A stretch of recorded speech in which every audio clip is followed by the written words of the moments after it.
Political stories नाम की इस सीरीज में हम आपको सुनाएंगे पॉलिटिक्स की दुनिया के ऐसे रहस्यमयी, रोमांचकारी और रोचक किस्से जिन्हें सुनकर न सिर्फ आपको बहुत मजा आएगा बल्कि आप आश्चर्यचकित भी रह जाएंगे। इस अंक में हम बात कर रहे हैं उत्तराखंड की। उत्तराखंड में अमूमन देखा गया है कि राष्ट्रीय पार्टियों ने उन्हें मुख्यमंत्री बनाया जो विधानसभा सदस्य नहीं थे। ऐसे में लाजमी है कि मुख्यमंत्री को 6 महीने के अंदर विधानसभा का सदस्य बनना पड़ता है, जिस कारण यहाँ प्रदेश को एक उपचुनाव का सामना भी करना पड़ता है। इसी उपचुनाव से जुड़ा एक रोचक किस्सा है जिसमें मुख्यमंत्री के लिए सीट छोड़ने के लिए एक निर्दलीय विधायक ने साफ मना कर दिया। इसके बाद खूब बवाल भी देखने को मिला। एक बार तो ये तक लगने लगा था कि कहीं मुख्यमंत्री को अपनी सीट न गंवानी पड़ जाए।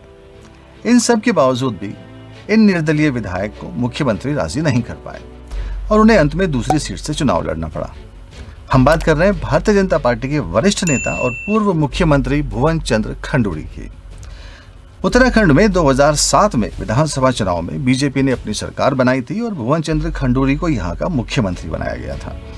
तब बीसी खंडूड़ी गढ़वाल सीट से लोकसभा सांसद थे। इन चुनावों में बीजेपी को भले ही पूर्ण बहुमत नहीं मिला, लेकिन उत्तराखंड क्रांति दल और निर्दलियों के सहयोग से उन्होंने सरकार बना दी। इस चुनाव में बीसी खंडूड़ी की महत्वपूर्ण भूमिका भी रही। साथ ही बीसी खंडूड़ी अटल बिहारी वाजपेयी के प्रधानमंत्री के कार्यकाल में केंद्रीय मंत्री रहे थे, तो उनके अनुभवों को देखते हुए बीजेपी ने उन्हें मुख्यमंत्री बना दिया। अब मुख्यमंत्री बने रहने के लिए बीसी खंडूड़ी को विधानसभा का सदस्य बनना था। बीसी खंडूड़ी को उनके सलाहकारों ने कई सुझाव दिए, लेकिन खंडूड़ी का मन सिर्फ एक सीट पर अटका हुआ था और वो सीट थी पौड़ी विधानसभा सीट। इस सीट पर खंडूड़ी का मन लगने का एक बड़ा कारण यह भी था कि पौड़ी उनका गृह क्षेत्र है और यहीं खेल कूद कर वो सैन्य अधिकारी बने और लोकसभा सांसद भी बने। लेकिन 2007 के इस चुनाव में पौड़ी से निर्दलीय विधायक यशपाल बेनाम चुनकर आए। यशपाल बेनाम तब पौड़ी के नगर पालिका अध्यक्ष थे और उन्होंने इस चुनाव में प्रदेश के पहले शिक्षा मंत्री तीरथ सिंह रावत और एनडी तिवारी सरकार में शिक्षा मंत्री रहे नरेंद्र सिंह भंडारी जैसे दिग्गजों को हराया था।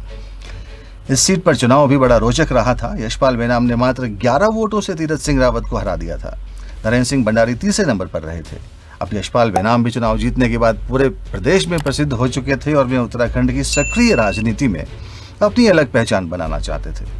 लेकिन जब मुख्यमंत्री का मन हो तो उन्हें कौन रोक सकता है। फिर शुरू हुई यशपाल बेनाम को मनाने की कवायद।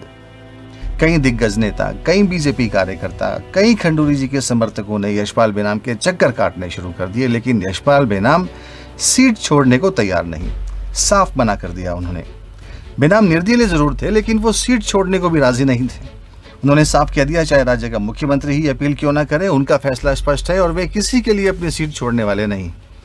अब किसी भी मुख्यमंत्री के लिए इससे अपमानजनक क्या हो सकता है कि एक तरफ विधायक अपने मुख्यमंत्री के लिए सीट छोड़ने के लिए इस कदर तैयार रहते हैं कि अपनी सीट कुर्बान करने के लिए आपस में लड़ाई हो जाती है विधायकों में। लेकिन उत्तराखंड की सियासत की तो बात ही कुछ अलग है।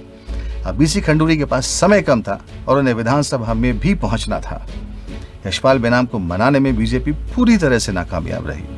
फिर बीसी खंडूड़ी ने बीच का रास्ता देखा और बीजेपी ने धुमाकोट से कांग्रेस के विधायक टीपीएस रावत को मनाना शुरू कर दिया। अब टीपीएस रावत को मनाने में बीजेपी कामयाब भी हो गई। फिर बीजेपी ने कांग्रेस को बड़ा झटका देते हुए एक दिन टीपीएस रावत को अपने पाले में खड़ा कर दिया और टीपीएस रावत ने बीसी खंडूड़ी के लिए अपनी सीट छोड़ दी।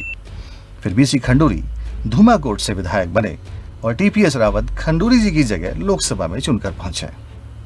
अब ये माना जाता है कि यशपाल बेनाम अगर उस समय खंडूड़ी जी के लिए अपनी सीट छोड़ देते तो आज वे राजनीति के अलग मुकाम पर होते। हो सकता था वे टीपीएस रावत की जगह सांसद बन जाते। खंडूड़ी जी के समय ही विधानसभा क्षेत्रों का परिसीमन भी हुआ था, जिसके बाद पौड़ी विधानसभा सीट को आरक्षित घोषित कर दिया गया। अनुसूचित जाति के लिए आरक्षित। क्यों हो गई ये सीट आरक्षित, ये आप समझ जाइए। और यशपाल बेनाम उसके बाद कभी भी उत्तराखंड की विधानसभा में नहीं पहुंच पाए। ये स्टोरी मजेदार लगी हो तो मजे को शेयर कर लीजिए एक आध दर्जन दोस्तों के साथ। अगले अंक में फिर एक रोचक रहस्य खोलेंगे, तो फटाफट से देवभूमि न्यूज़ को सब्सक्राइब कर लीजिए, जिससे आप एक बड़ी ही मजेदार और रोमांचकारी पॉलिटिकल स्टोरी मिस ना करें।